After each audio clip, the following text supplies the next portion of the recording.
बिस्मिल्लाहिर्रहमानिर्रहीम, अस्सलाम वालेकुम।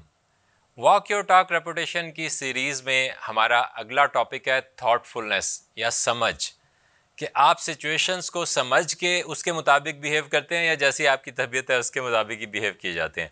तो ये बहुत अहम है कि आप सिचुएशन को समझें।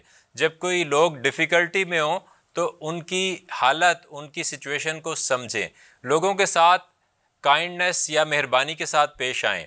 और जब किसी से भी बात करें, चाहे डांट भी रहे हो, तो इस चीज़ का ख्याल करें कि उनकी सेल्फ़ रिस्पेक्ट और सेल्फ़ एस्टीम बची रहे, यानी कि उनकी इज़्ज़त नफ्स को आप मजरूह ना करें।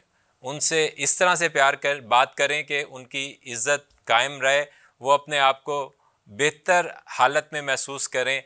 तो ये चीज़ थॉटफुलनेस है कि आप मुख्तलिफ़ सिचुएशंस पे उनके मुताबिक बिहेव करें, और ये आपकी वॉक योर टॉक रेपुटेशन को बढ़ाने में बहुत अहम किरदार अदा करती है। आपका बहुत बहुत शुक्रिया।